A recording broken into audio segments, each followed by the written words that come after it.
256페이지에 있습니다. 로마서 12장 1절에서 12절 신약성경 256페이지에 있습니다. 우리 교독하겠습니다. 그러므로 형제들아 내가 하나님의 모든 자비하심으로 너희를 권하노니 너희 몸을 하나님이 기뻐하시는 거룩한 산 제물로 드리라. 이는 너희가 드릴 영적 예배니라. 너희는 이 세대를 본받지 말고 오직 마음을 새롭게 함으로 변화를 받아 하나님의 선하시고 기뻐하시고 온전하신 뜻이 무엇인지 분별하도록 하라. 아멘. 우리 옆에 있는 분들과 인사합시다. 사랑하고 축복합니다. 자꾸 우리가 고백을 해야 그 고백대로 또 옆에 있는 우리 권사님, 집사님, 장로님들이 더 사랑스러워 보이고 또 같이 예배 드릴 수 있음에 감사하고 또 기쁨이 넘치고 또 행복한 것 같습니다. 오랜만에 또 반가운 얼굴도 또 보이고 또 같이 또 예배당이 조금씩 채워지는 것 같아서 너무나도 기쁘고 또 감사합니다. 이곳에 하나님의 은혜와 또 하나님의 영광이 가득 넘칠 수 있기를 우리가 같이 함께 기도하고 소망할 수 있기를 바랍니다. 여러분, 교회를 보면 오늘 우리가 계속해서 교회론에 대해서 말씀을 살펴보고 있잖아요. 여러분, 병원이 존재하는 이유가 여러분 무엇입니까? 병원은 아픈 사람들을 고치고 치료하는 것이 병원이 존재하는 이유예요. 그럼 학교는 존재하는 이유가 무엇일까요? 학교는 어린 아이들부터 또 청년에 이르기까지 그들에게 교육을 통하여서 그들에게 가르치고 또 그들에게 인격을 또 배우고 또 공동체 생활을 통하여서 그들이 온전하게 사회생활을 할 수 있도록 가르치고 또 배우는 곳이 바로 학교란 말이에요. 군대는 또 어떻습니까? 군대의 존재 이유는 바로 나라를 지키고 또 군인들이 같이 또 서로 섬기면서 공동체 안에서 보호하는 어떤 그런 역할을 한단 말이에요. 또 소방관의 역할은 무엇입니까? 불을 끄기 위해서 존재하는 것이죠. 여러분, 그렇다면 여러분이 생각하는 교회, 또 특별히 우리 북춘천교회가 존재하는 이유가 무엇일까요? 우리가 그동안 올바른 교회의 표제에 대해서 살펴보게 되었다면 이 교회의 사명이 있어요. 이 땅 가운데 교회가 존재하는 목적이 무엇이냐? 왜 우리 북춘천교회가 이 지역에, 옥산포 이 지역에 존재되는 그 이유가 무엇이냐? 혹은 교회가 하나님께서 부르신 사명이 무엇이냐라는 것이에요. 이 교회가 맺고 있는 어떠한 관계적인 부분에 있어서 우리가 생각을 해보게 되면 아주 넓은 범위에서 하나님과 우리와의 관계 속에서 교회의 사명은 바로 예배라는 것이에요. 할렐루야. 그리고 교회와 성도 간의 어떠한 관계에 있어서는 교회가 존재하는 이유는 하나님의 말씀을 교육하는 것, 때로는 또 사람을 섬기는 것, 이웃을 섬기는 것, 성도 안에 성령 안에 하나 되는 것, 교제 나누는 것, 이러한 모든 사람과 사람 사이에서 존재하는 모든 일들 가운데 세상과 다른 어떠한 교육, 어떠한 섬김, 어떠한 교제, 어떠한 나눔, 어떠한 희생이 존재하는 것이 바로 교회의 존재의 목적인 것이에요. 그리고 이 교회와 세상과의 관계적인 면에서 보게 되면 교회의 사명은 무엇입니까?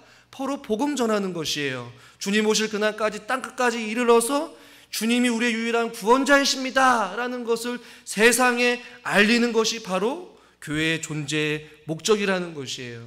그 가운데 저는 오늘 이 시간에 무엇을 살펴보길 원하냐면 이 예배에 대해서 교회가 존재하는 이유 첫 번째 가장 중요한 것은 하나님과 우리와의 관계 속에서 혹은 하나님과 하나님으로부터 구원의 의뢰를 받은 주의 거룩한 백성들이 함께 모여서 해야 되는 것, 우리 북춘천교회가 가장 먼저 최우선적으로 생각하고 가장 목숨과 같이 중요하게 생각해야 될 것은 바로 예배라는 것이에요. 할렐루야. 저는 어렸을 때부터 부모님이 무슨 수가 있어라도 꼭 주일은 지켜야 된다라는 어떠한 그 철저한 어떠한 원칙 속에서 엄격하게 살았어요.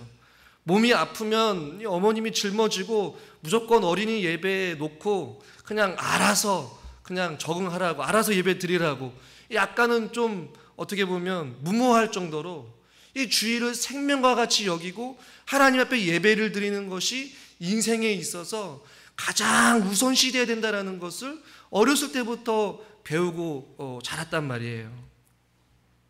이 교회의 존재의 이유는 예배를 드리는 것이 가장 중요하다는 것은 모두 다가 공통적으로 생각을 하고 있단 말이에요. 그러나 모든 교회가 예배를 드리지만 예배를 드리는 어떤 형식은 조금씩은 다름을 우리는 보게 돼요. 어떤 교회들은 이 자유보다 전통을 추구해서 우리 교회의 오랜 역사를 통하여서 무조건 전통은 지켜야 된다라고 해서 전통을 좀 강요하는 교회가 있고, 어떤 교회는 시대에 뒤떨어지는 발상이다, 이 자유롭게 좀 예배를 드리는 그 자유를 추구하는 교회도 있고요. 전통과 그 현대에 맞는 어떠한 자유로운 분위기 속에 균형을 가지고 조금씩 바꿔가는 예배의 형태로 예배를 드리는 교회들도 있다라는 것이에요. 전통에 매여 있는 교회는 오늘날 어떠한 시대적 흐름에 어울리지 않아서 문제가 되기도 하고, 항상 변화되는 시대에 그 유행에 발을 맞추다 보니까 예배의 가치가 훼손되는 어떤 그런 모습들도 교회에서 종종 보곤 합니다. 우리 부주정교회 예배를 드리는 어떠한 이 모습 혹은 이 예배의 상황들은 여러분 어떻다라고 생각을 하십니까? 아마 10년, 20년, 30년, 40년 익숙하게 예배를 드리다 보니까 이것이 전부이다 라고 생각하는 분도 계실지 모르겠어요. 아마 이 자리에 계신 분들은 아마 다른 교회에서 예배를 들어보지를 경험이 그렇게 많지 않았기 때문에 우리가 드린 예배가 전부이다 라고 생각하는 사람도 있을 것이고, 또 코로나로 인하여서 영상 예배를 통하여서 다른 교회 예배랑 우리 교회랑 비교해보면 참 아쉬움이 많다라고, 바꾸고 싶고 개혁되어지고 좀 갱신되고 싶은 어떤 그런 부분이 많이 있을지 모르겠어요. 그 예배를 드리는 어떠한 형태, 어떠한 모습도 다르지만 예배를 드리는 시간도 달라요. 어떤 교회는 9시부터 새벽부터 쭉쭉쭉 예배 드리는 교회도 있고, 또 우리 교회처럼 11시에 예배를 드리는 교회도 있어요. 어떤 교회는 10분을 조금 땡겨서 10시 50분에 드리는 교회들도 있더라고요. 그러나 중요한 것은, 우리가 잊지 말아야 될 것은, 교회의 사명, 교회가 있어야 되는 존재는 바로 하나님을 예배하는 것인데, 이 줄리안 마틴이라는 사람은 이런 이야기를 했어요. 변화많은 세상 속에서 우리의 삶과 어떠한 신앙의 중요한 바탕은 예배의 이 정체성을 바로 하는 데에 있다라고 말씀하고 있어요. 우리의 어떠한 일반적인 삶, 예배 외에 그리스도인으로 살아간 어떠한 삶과 어떤 우리의 믿음 생활의 중요한 바탕은 그 예배가 무엇이고 예배를 어떻게 드려야 되는지, 그 예배에 대한 본질과 예배의 정체성을 바로 하는 데에 있다라고 이렇게 책에서 이야기를 하더라고요. 여러분, 예배의 바른 기준이 무엇일까요? 우리의 예배의 형식을 우리 마음대로 정해서는 결코 안 된다는 것이에요. 성경으로 돌아가서 살펴보면 성경이야말로 어떤 예배의 최종 권위요, 우리에게 원칙과 어떠한 기준을 정해주는 중요한 표준이 바로 성경책에 나와 있다는 말이에요. 이 간단한 예로 이 십계명을 통해서도 우리는 예배가 어떻게 드려야 되는지 우리는 그 본질을 발견하게 되는데요. 여러분, 1계명을 보면 나 외에는 다른 신을 두지 말라라고 말씀하고 있어요. 그러니까 1계명을 통하여서 예배의 대상이 누구인지는 우리는 분명하게 성경을 통해서 알게 된다는 것이죠. 예배의 대상은 다른 곳에 있는 것이 아니에요. 사람에게 있는 것이 아니에요. 예배 자체에 만족하는 것이 아니라 예배의 대상, 우리가 찬양을 하고 우리가 경배를 하고 우리가 하나님 앞에 영광을 돌리는 그 대상은 바로 우리를 구원하여 주신 만왕의 왕이신 하나님 한 분밖에 없다라는 사실을 여러분 잊지 마시기를 주님의 이름으로 축원합니다. 누구한테 잘 보이기 위해서, 사람에게 좋게 하기 위하여서 우리가 예배를 드리는 것이 결코 아니라는 것이죠. 성경은 분명하게 우리의 예배의 대상은 바로 하나님이라고 말씀하고 있기 때문에 그래요. 두 번째, 이 계명을 보면 예배의 방법에 대해서 말씀하고 있어요. 우상을 만들지도 말고 어떤 형상도 만들지 말고 절하지도 말고 섬기지도 말라라는 것이 이 계명 아니겠어요? 바른 예배는 바른 예배의 대상과 어울려서 바른 예배의 방식으로 예배를 드리는 것이에요. 세 번째, 3계명은 여호와의 이름을 망령되이 부르지 말라. 예배의 자세인 것이죠. 주님을 찬양할 때에, 주님의 말씀을 읽을 때에, 예수 그리스도의 이름으로 기도할 때에 형식적으로 마음에도 없는 그런 고백은 하나님 기뻐하지 않는다는 얘기죠. 마음은 온통 세상의 걱정과 근심으로 가득 차 있고 세상의 욕심을 가지고 주님 전에 나와서 예배 끝나면 빨리 가서 밥을 먹어야지, 놀러 가야지, 드라마를 봐야지, 뭐를 해야지. 온통 생각은 딴 데 가 있는데 입술로는 하나님을 찬양하는 거예요. 입술로 하나님을 고백하는 거예요. 몸과 마음이 따로 되어 있는 예배, 이 예배에 올바르지 않는 자세 중에 하나인 것이죠. 네 번째, 4계명은 안식일을 기억하여 거룩하게 지키라. 이 안식일과 주일에 대해서 제가 예전에 말씀을 드렸잖아요. 이 예배의 시간과 관련되어 있어요. 우리가 왜 주일날 한 자리에 모여서 예배를 드려야 되는지 말이죠. 이 예배의 바른 기준이 이 10계명에도 너무나도 성경에 잘 나와 있어요. 그래서 저와 여러분이 드리는 이 공적인 예배에 꼭 예배에 포함될 필수적인 요소가 있는데 그것은 무엇이냐면 바로 말씀, 그 다음에 성찬, 기도, 찬양, 그리고 선택적으로 우리가 같이 교회 안에서 시대와 장소와 어떠한 상황에 따라서 우리가 선택할 수 있고 바꿀 수 있는 것은 바로 예배의 시간이나 어떠한 순서 등인 것이죠. 예를 들어서 설교는, 말씀 시간은 예배의 아주 중요한 요소이지만 설교의 길이는 선택사항인 것이에요. 기도는 예배의 중요한 필수사항이지만 예배 중에 기도를 몇 번 해야 되는지는 선택사항인 것이에요. 우리가 드리는 이 예배의 요소 가운데에 우리가 중요하게 지키고 우리가 중요하게 생각해야 될 것이 무엇인지를 우리는 한번 진지하게 고민해 봐야 될 줄 믿습니다. 왜 그러냐면 코로나로 인하여서 이 영상 예배와 비대면 예배로 인하여서 많은 사람들이 교회를 떠나가게 되었고, 물론 긍정적인 요소도 있지만 부정적인 요인도 많이 있음을 보게 돼요.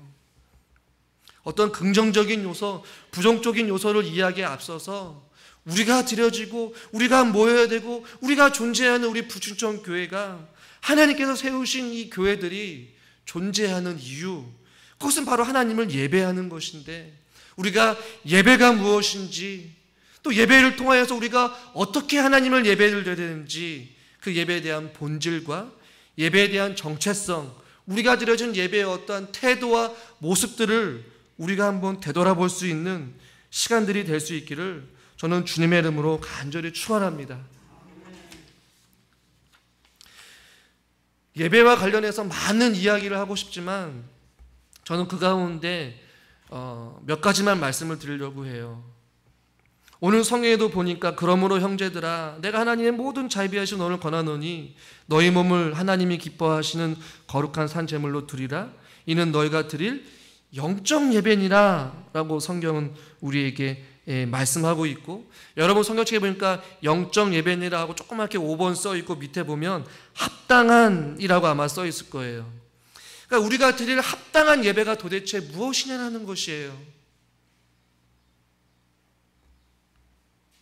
하나님 기뻐하시는, 하나님께서 원하시는, 혹은 하나님께서 받으시는 예배가 무엇이냐는 것이죠. 그 가운데 우리가 기억해야 될 것은 예배는 일방적인 예배가 아니라 서로 교통하는 예배입니다. 한번 따라해 봅시다. 일방적인 예배가 아니라 서로 교통하는 예배입니다.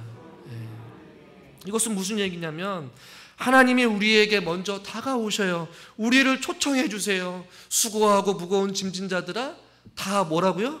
내게로 오라. 주님이 우리를 부르십니다. 어느 곳으로요? 하나님 넓은 품으로, 하나님의 그 보좌의 담대히 앞에 우리가 나아갈 수 있는 것은 예수 그리스도의 은혜로 말미암아 하나님의 그 부르심에 우리가 죄 전으로 나온 것 아니겠어요? 그 은혜의 보좌 앞에 우리가 보혈을 지나 하나님 아버지 품으로 나아갑니다. 주님이 우리를 부르시는 거예요. 우리를 초청해요. 어느 곳으로요? 쉴만한 물가로, 푸른 초장으로, 우리를 안전한 곳으로, 은혜가 있는 곳으로, 치유가 있는 곳으로. 아멘 좀 해보세요. 이 자리에 여러분 무엇 때문에 오셨습니까? 주님 앞에 나아가려고, 주님을 예배하려고. 주님이 우리를 부르세요. 그럼 우리에게 어떻게 하십니까? 우리에게 은혜를 주실 줄 믿습니다. 우리에게 말씀하실 줄 믿습니다. 우리에게 사랑을 베풀어 주실 줄 믿습니다. 우리에게 기도의 응답을 주십니다. 우리에게 회복을 주십니다. 다 뭐예요? 위에서부터 아래로 하나님께서 우리에게 주시는 거예요. 베풀어 주시는 거예요. 혹은 허락해 주시는 거예요. 긍휼과 은혜와 자비가 풍성하신 하나님께서 우리에게 초청해 주시고 그 천국 잔치에 초청해 주셔서 우리에게 풍성한 은혜와 사랑을 먹고 마시도록 하나님께서 베풀어 주시는 것 아니겠어요? 그러나 반대로 그 하나님의 부르심과 초청에 이 자리에 앉아있는 저와 여러분들은 어떻게 해야 됩니까? 그 하나님의 부르심에 반응하는 거예요. 그 하나님의 초청에 우리는 응하는 것이에요. 어떻게 반응합니까? 표현하는 것이죠. 어떻게 해요? 주님 감사합니다. 주님 찬양합니다. 주님 앞에 기도하는 것이에요. 드리는 것이에요. 할렐루야. 하나님께서는 우리에게 주시고 그 은혜를 받고 누리는 저와 여러분들은 하나님 앞에 영광을 어떻게 하는 거예요? 돌리는 것이에요. 하나님께 예배를 드리는 것이에요. 하나님께 찬양을 어떻게 하는 거예요? 한번 따라합시다. 드리는 것입니다. 하나님 앞에 우리의 감사의 마음으로 고백을 드리는 것이에요. 우리의 예물을 드리는 것이에요. 우리의 시간을 드리는 것이고 우리의 마음을 드리는 것입니다. 이것이 바로 예배인 것이에요. 일방적으로 목회자가 강단에 서서 말씀을 그냥 전하고 끝나는 것이 아니에요. 은혜를 받는 것으로 끝나는 것이 아니라는 것이에요.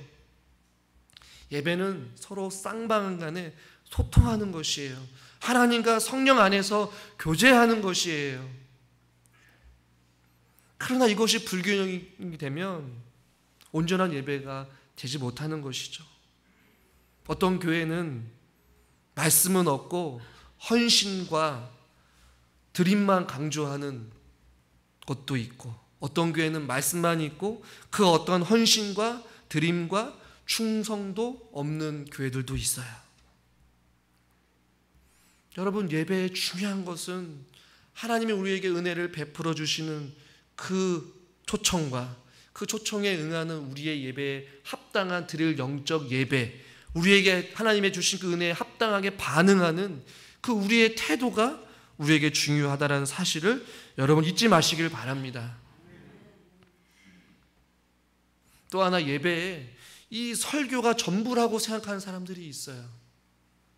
그래서 설교만 끝나면 축도 끝나기가 무섭게 그냥 가는 사람도 있고, 설교가 끝나면 온 정신을 다 내려놓고 이제 끝났다라고 생각하는 사람도 있어요. 여러분, 중요한 것은 우리가 주보에 기록되어 있는 이 모든 예배 순서 하나하나가 하나님께서 우리에게 은혜를 부어주시고 그 순서 하나하나를 통하여서 우리가 하나님 앞에 영광 돌리는 시간인 줄 여러분 믿으시길 바랍니다. 여러분, 주보를 보십시오. 묵도를 통하여서 그 주신 은혜에 감사하는 것이고, 찬양을 통하여서 그동안 우리에게 베풀어 주신 하나님의 은혜를 기억할 때마다 하나님께는 영광이요, 또 하나님께는 그 찬양을 기뻐 받으시는 것이에요. 그리고 그 찬양 가운데 그 찬양의 고백을 통하여서 우리에게 위로도 주시고 깨달음도 주시고 응답도 주시고 우리의 마음을 치료해 주시다라는 것이에요. 말씀을 통하여서 하나님께서 목회자의 주의 종을 통하여서 말씀을 외치게 하시고 선포케 하시고 그 말씀을 통하여서 깨달아 알게 해주시고 그 말씀을 듣는 저와 여러분들은 그 말씀으로 아멘으로 화답하며 주님 그렇습니다, 내가 그렇게 살겠습니다라고 결단하고 고백하고 주님 내가 주님을 위해 살겠습니다라고 내 자신을 헌신하여 드리는 것, 이 모든 순서 하나하나가 주님 앞에 우리가 예배를 드리는 우리의 합당한 하나님 기뻐하시는 예배라는 사실이에요. 또한 이 올바른 방향, 이 소통 가운데 우리가 또 주의해서 기억해야 될 것은 무엇이냐면, 지금은 우리 교회 안에 많은 어떤 봉사를 할 수 없는 상황이지만 교회 안에 예배를 섬기는 많은 분들이 계시잖아요. 안내를 서시는 분, 반주를 하는 분, 방송으로 하시는 분, 또 곳곳에서 또 예배 자리에서 섬기는 모든 분들은, 교회를 섬기는 자신들도 먼저 하나님 앞에 예배자가 되어야 된다는 얘기예요. 앞에 있는 설교자도 예배를 인도하면서 저 역시도 예배를 하나님 앞에 드리고 있는 것이죠. 한번 따라해 볼까요? 마르다도 필요하지만 마리아가 먼저 되어야 합니다. 무슨 의미인지 여러분 잘 아시죠? 예수님이 오셨을 때에 마르다는 예수님 앞에 뭔가 섬기기 위해서 막 바쁘고 분주했어요. 그러나 마리아는 예수님을 만나고 먼저 말씀 듣기를 원하고 먼저 예배 드리기를 원했어요. 여러분, 교회엔 마르다도 필요하지만 먼저 우리가 마리아가 되어야 될 줄 믿습니다.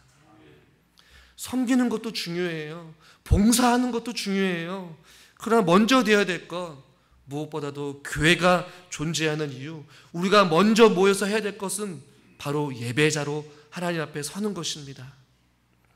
하나님이 기뻐하시는 거룩한 산 제물로 우리들이 드리라 라고 말씀하고 있어요. 여러분, 예배를 통하여서 무엇을 드리고 계십니까? 또 하나 우리가 예배의 어떠한 사명과 교회의 사명과 관련해서 우리가 기억해야 될 것, 한 번쯤은 생각해 봐야 될 것이 있는데, 그것은 무엇이냐면, 많은 예배들이 코로나로 인하여서 멈추게 되었고 혹은 사라지게 되었고, 그것이 이제는 익숙한 시대에 살고 있게 되었습니다. 양극단의 생각을 보면 어떤 사람들은 이렇게 이야기를 해요. 매일같이 새벽 예배를 드리고 수요 예배, 또 주일 오전 예배, 오후 예배, 또 철야 예배까지, 그렇게 되면 우리의 삶에 있어서 거의 예배를 한 번도 빠지지 않으면 많게는 10번, 적게는 7번 이상을 예배를 드리면서 생활하다 보니까 너무나도 예배가 많다라고 주장하는 사람들이 있어요. 그러다 보니까 현 시대에 맞게 심플하게 아주 간결하고 그냥 한 번의 예배를 통하여서 그냥 기도회를 할 거 주일날 조금 더 10분, 20분 더 해가지고 그냥 예배를 드리는 걸로 만족하는 어떤 그러한 문화들이 계속해서 이어지게 되었고, 코로나 있기 전에도 오후 예배가 사라진 교회들이 많이 있음을 보게 돼요. 구역 예배가 사라진 지 오래고, 금요철 예배가 사라진 지 오래고, 수요 예배는 더더욱 사라진 지 오래된 교회들도 많이 있음을 보게 돼요. 그러나 이제 그것이 좀 죄송한 표현이지만 코로나로 인하여서 탄력을 받기 시작하였고, 그것이 이제는 정당화되고 합법적이 되는 것처럼, 마치 교회도 예배를 안 드려도 되는 것처럼 문을 닫아버리고 예배가 사라지고 점점 간단하게 예배를 드리는 것으로 바뀌어가고 있는 그러한 모습들도 종종 보게 돼요. 물론 다 그렇다는 것은 아니죠. 아마 여러분들도 각자가 생각이 다 다를 거라고 생각되어져요. 목회자나 우리 장로님들도 계속해서 고민하고 기도하고 있어요. 언제쯤 예배가 회복될 것이고 언제쯤 오후 예배와 구역 예배를 드릴 것인지 말이죠. 목회자 개인이 생각하게 되면 또 그렇지만, 또 반대로 또 성도님들의 입장을 생각하고 또 성도님들의 안전상의 문제를 생각하면 쉽게 판단하고 결정할 수 있는 문제는 아니라고 봐요. 이러한 어떠한 이슈와 문제와 어려움 속에 우리 부춘천교회는 다시 한 번 더 우리가 성경으로 돌아가서 성경에서 우리에게 요구하는 예배자의 삶, 또 교회가 존재하는 분명한 목적은 무엇인지 그것은 분명하게 앓고 함께 고민하고 함께 기도하면서 이 어려운 시기를 우리가 극복하고 우리가 이겨낼 수 있기를 주님의 이름으로 간절히 축원합니다. 어떠한 목회자나 어떠한 당의 강압적인 어떠한 결정에 의해서 따르는 것이 아니라, 물론 교회의 질서와 당회의 질서도 있지만 우리가 다시 한 번 더 성경으로 돌아가서 같이 목회자와 또 당회와 우리 성도님들 같이 고민하고 기도하는 것이에요. 이 어려운 시국에 우리가 놓지 말아야 될 이 예배의 자세와 예배를 생각하는 우리의 어떤 믿음의 어떠한 방식들은 바뀌지 말아야 되기 때문에 그렇다는 것이죠. 성경은 무엇이라고 답할까요? 히브리서 10장 25절 같이 한번 읽어보겠습니다. 모이기를 패하는 어떤 사람들의 습관과 같이 하지 말고 오직 권하여 그 날이 가까움을 볼수록 더욱 그리하자. 성경은 모이기를 패하는 어떤 사람들의 습관과 같이 하지 말라라고 말씀하고 있어요. 또 우리가 사도행전을 살펴보고 있잖아요. 사도행전 2장 46절 같이 한번 읽어보겠습니다. 날마다 마음을 같이하여 성전에 모이기를 힘쓰고 집에서 떡을 떼며 기쁨과 순전한 마음으로 음식을 먹고. 아멘. 여러분, 이 사도행전 2장의 이 상황에 오순절 성령 사건이 있었지만 이 가운데 이들에게 핍박이 있었습니다. 죽음의 위협이 있었어요. 생계의 어려움이 있었어요. 복음의 지탄을 받고 핍박을 받는 그 상황 속에서도 그들은 날마다 마음을 같이하고 모이기를 힘썼다라고 성경은 말씀하고 있어요. 여러분, 이것이 우리에게 주는 의미는 무엇일까요? 우리가 고민해야 될 것은 몇 번을 모일까 고민하는 것이 아니라 어떻게 하면 모일까라는 생각을 우리는 같이 해야 된다는 것이에요. 아멘도 안 하시네요. 할렐루야. 몇 번을 모일까, 몇 번의 예배를 드릴까도 중요하지만 그것을 고민하기에 앞서서 우리는 어떻게 하면 모여서 우리 옆에 있는 장로님들과 집사님들과 권사님들과 이렇게 한자리에 모여서 예배를 드리는 것이 얼마나 기쁘고 좋은 일인데, 할렐루야. 어떻게 하면 모일까 우리가 같이 고민하고 기도하는 것이에요. 다른 교회에 몇 번 모이고 그것이 중요한 것이 아니에요. 다른 교회에 어떻게 예배를 드리는 것 중요한 것이 아니라 바로 저와 여러분들이 이 자리에 모여서 어떻게 하면 같이 모여서 날마다 마음을 같이 하고 성전에 모여서 힘쓸까, 주님을 찬양하고 주님 앞에 예배하고 주님 앞에 기도하면 어떻게 하면 나와 함께 모일까라는 이러한 거룩한 고민을 하는 것이 예배 회복의 중요한 요소라는 것이에요. 여러분, 예배에 모이는 거, 예배가 의무가 아닌 사랑의 동기가 되어야 된다는 것입니다. 누군가의 강요에 의해서 모이는 것이 하나님 기뻐하지 않을 것 같아요. 하나님께 드릴 영적 예배, 하나님께 드릴 합당한 예배는 그 하나님의 은혜와 하나님의 사랑이 너무나도 귀하여서 하나님의 그 베풀어 주신 하나님의 그 은혜가 너무나도 소중해서 주님을 사랑할 수 않고서는 견딜 수 없는 그 불같은 마음을 가지고 주님 전에 나오는 것, 그 자발적인 마음, 그 사랑의 동기가 될 때에 날마다 마음을 같이 하여서 모일 수 있는 것 아니겠습니까? 저는 제 안에도 그렇고 여러분 안에도 그렇고 여러분 마음 가운데 주님을 향한 사랑이 먼저 회복되어질 수 있기를 주님의 이름으로 축원합니다. 주님의 사랑으로 충만한 자들은 같이 기도하고 싶어요. 같이 찬양하고 싶어요. 할렐루야. 보고 싶단 말이에요. 그립단 말이에요. 그래서 어떤 사람들은 목사님 상식적으로 생각할 때에 새벽, 주일, 오전, 오후, 수요, 금요 현실을 감안하지 않는 그런 배려 없는 어떤 시대에 뒤떨어진 이야기 하지 마십시오 라고 하는 사람도 있을지 모르겠어요. 그러나 여러분, 하나님 믿는 사람들, 이 세상을 살아가는 성도는 이 삶의 방식 가운데 세상 사람들과 동일해서는 안 돼요.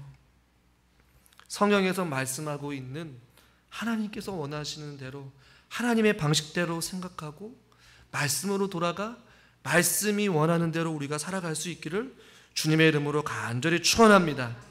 말씀을 준비하면서 예배와 관련된 이슈적인 많은 책들을 참 보게 되었어요.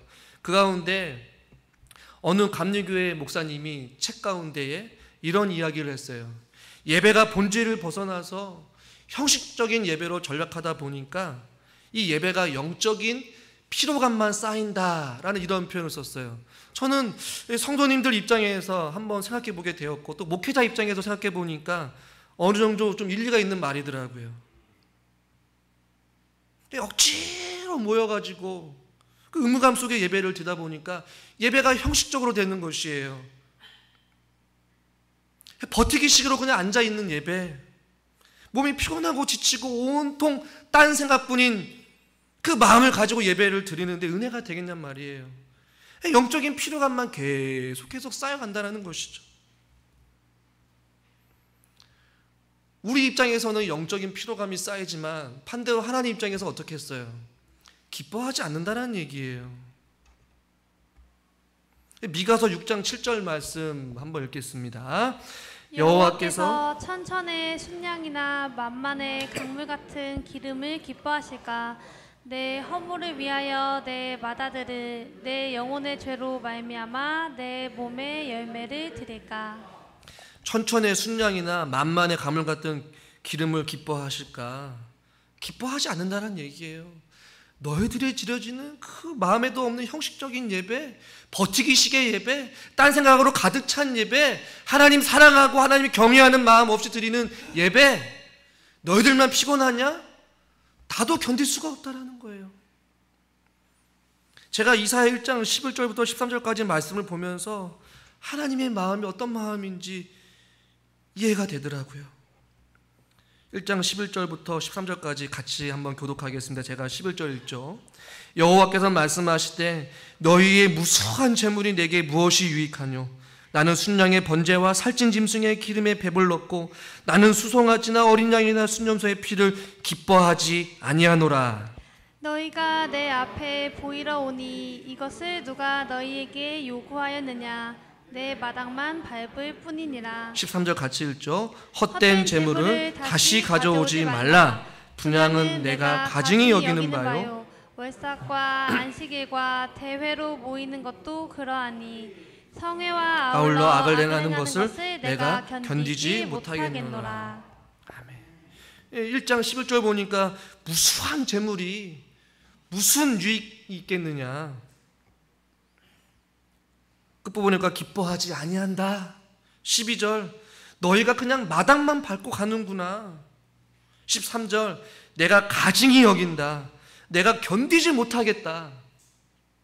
성도들에게는 영적인 피로감만 쌓이고 있겠지만 반대로 하나님은 기뻐하지 않으신다. 너희가 드려지는 그 예배 내가 견딜 수가 없다라고 말씀하고 있어요. 여러분, 예배의 많고 적음 물론 중요하죠. 그러나 더 중요한 것은 예배를 드리는 우리의 마음 자세. 코로나를 보내고 있는 이 시대 가운데 우리가 오후 예배와 또 구역 예배의 회복을 앞두고 그 시기를 기도하면서 기도하고 고민하는 가운데 있습니다. 여러분, 무엇을 고민하시겠습니까? 그 시기를 고민하기보다 우리가 드려지는 저와 또 여러분의 예배의 모습들을 되돌아보면서 우리의 모든 삶의 예배가 회복되어지고 예배의 본질이 무엇인지를 옳게 깨달아 알고 분별할 수 있는 저와 여러분이 될 수 있기를 주님의 이름으로 축원합니다.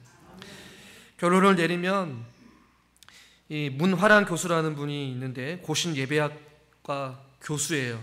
근데 그분이 회복하는 교회라는 그 책의 일부분을 썼는데 그 가운데 이런 말이 좀 도전이 돼서 여러분들한테 한번 소개하고 싶습니다. 어떤 이야기냐면 우리가 예배를 드리면 예배가 우리를 지킨다.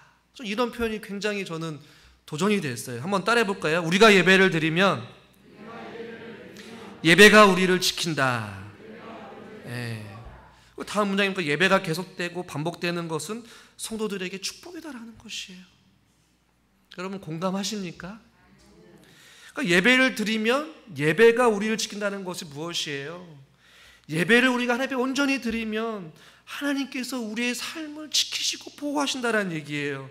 그리고 그렇게 오늘 본문과 같이 하나님께 드릴 합당한 영적 예배를 드리면 우리의 삶은 축복 그 자체라는 것입니다. 한 번의 예배를 드리더라도 우리가 목숨과 같이 귀하게 여기는 그 주일을 온전히 성수하면서 하나님 앞에 기쁨으로 예배를 드릴 때에 우리가 예배를 드리면 예배가 우리의 영혼을 지켜주실 줄 믿습니다. 우리가 함께 고민하고 기도하길 원합니다.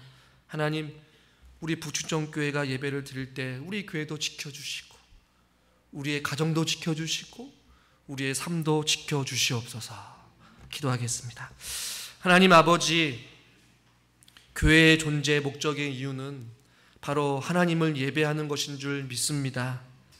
코로나로 인하여서 또 자연적인 이러한 어떠한 재앙 앞에 우리가 물러설 수밖에 없는, 우리가 움츠러들 수밖에 없는 이 어려운 시대에 우리가 살고 있지만 우리가 회복의 시기를 우리가 기대하며 또 소망하며 다시 한 번 더 예배의 참된 본질이 무엇인지를 되돌아보고 우리들이 드려지는 하나님의 예배의 모습과 자세가 어때야 되는지 말씀을 통해 한번 생각해보는 시간들이 되게 하여 주시옵소서. 하나님이 기뻐하시는 거룩한 산 제물이 되기 위하여서 또 하나님께 드릴 영적 예배를 드리기 위하여서 우리가 또 모이기에 힘쓸 수 있도록 주님 붙잡아 주시옵시고 예배를 통하여서 하나님 기뻐하시는 삶이 우리 가운데 있게 하여 주시옵소서. 예수님의 이름으로 기도드리옵나이다. 아멘.